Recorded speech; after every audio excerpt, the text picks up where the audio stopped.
देख रहे हैं सिटी इंडिया न्यूज चैनल हक की आवाज। पैराडाइज फंक्शन पैलेस महबूब नगर।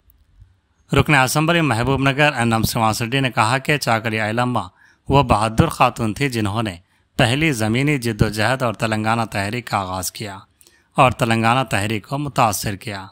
चाकली आयलम्मा की 40वीं बरसी के मौके पर महबूब नगर मुस्तकर के पद्मावती कॉलोनी में ग्रीन बेल्ट में वाक़ चाकली आयलम्मा के मुजस्समे पर रुकन असम्बली एनएम श्रीवास रेड्डी ने फूलमाला चढ़ाकर खिराज अक़ीदत पेश किया।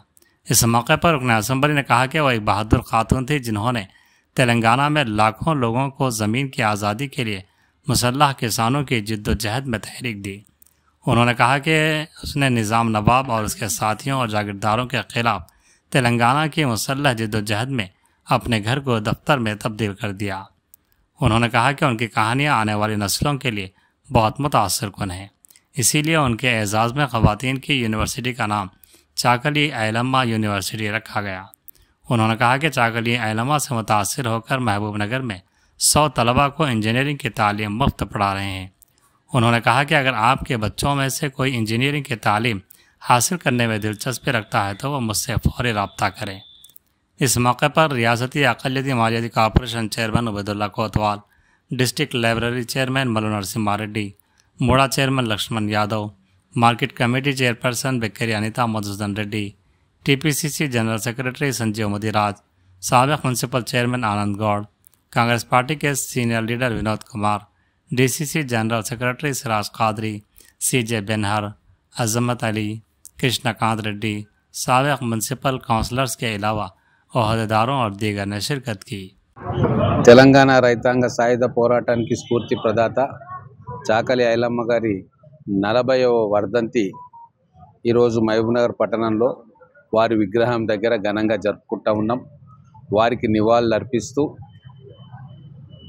వారిని గుర్తుకు తెచ్చుకుంటూ వారి చూపిన ధైర్య సాహసాలు నిజాం నిరంకుశ పాలన నుంచి విముక్తి పొందడానికి లక్షలాది మందికి ప్రేరణ ఇచ్చిన తీరును మళ్ళొకసారి గుర్తుకు చేసుకుంటూ తెలంగాణ రాష్ట్రం ఏర్పడ్డ తర్వాత మా కాంగ్రెస్ ప్రజా ప్రభుత్వం వచ్చిన తర్వాత చాకలి ఐలమ్మ గారి గుర్తుగా మహిళా విశ్వవిద్యాలయం పేరును వీరనారి చాకలి ఐలమ్మ మహిళా విశ్వవిద్యాలయం అని చెప్పి నామకరణం చేసుకొని భావితరాలకు చాకలి ఐలమ్మ గారి పేరు ఎప్పుడూ చిరస్థాయిగా ఉండేటట్టుగా తెలంగాణ ప్రజలందరికీ కూడా వీరి కంట్రిబ్యూషన్ గుర్తుంచుకునే విధంగా మా ప్రభుత్వం కార్యకలాపాలు చేస్తూ ఉంది।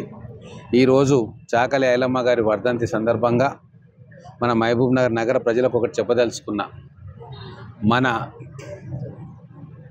ఆడపిల్లల్ని చదివించుకోవాలి। మనం ఈరోజు పోరాటం చేయడం అంటే మంచి శిక్షణ గట్టిగా కొట్లాడి నిలబడి చదువుకోవడమే ఒక గొప్ప పోరాటం। మనకు వనరులు ఉన్నా లేకున్నా నిలబడి చదువుకొని సమాజంలో ఒక గౌరవప్రదమైన స్థానం సంపాదించుకోవడమే ఒక గొప్ప పోరాటం। సో ఈ పోరాటంలో ఆడపిల్లలందరూ కూడా ముందుండాలి। వాళ్ళకు కావాల్సిన సదుపాయాలు మేము మా ప్రభుత్వము అన్ని రకాలుగా ఆదుకోవాలని చెప్పి నిర్ణయం తీసుకున్నాం। అలాగే నా వరకు నేను మన చాకలి ఐలమ్మ స్ఫూర్తిగా ఆడబిడ్డలు ఆల్రెడీ 100 మంది ఇంజనీరింగ్ విద్యార్థులకు ఉచితంగా ఇంజనీరింగ్ చదువు చెప్తామని చెప్పినాం। దాంట్లో ముఖ్యంగా బడుగు బలహీన వర్గాల వారు ఈ అవకాశాన్ని సద్వినియోగం చేసుకోవాలి। దాంట్లో ముఖ్యంగా ఆడపిల్లలు సద్వినియోగం చేసుకోవాలని తెలియజేసుకుంటూ నా సంఘం సోదరులకు మా రజక సోదరులకు కూడా చెప్తా ఉన్నాం, మీ కుటుంబాలలో చదువుకుంటున్న పిల్లలు పేద విద్యార్థులు ఉంటే ఖచ్చితంగా వాళ్ళు ఇంజనీరింగ్ చదవాలన్న కోరిక ఉంటే వారిని నా దగ్గరికి ఇమ్మీడియట్గా తీసుకురండి। మన పట్టణంలోనే ఉన్న జీకే ఇంజనీరింగ్ కాలేజీలో వాళ్ళకు ఫీజు కట్టించి వాళ్ళకు చదువులు చెప్పించే బాధ్యత నేను తీసుకుంటా అని చెప్పి ఈరోజు చాకలి ఐలమ్మ గారి 40వ వర్ధంతి సందర్భంగా మళ్ళీ ఒకసారి పట్టణ ప్రజలకు గుర్తు చేస్తూ ఉన్నా।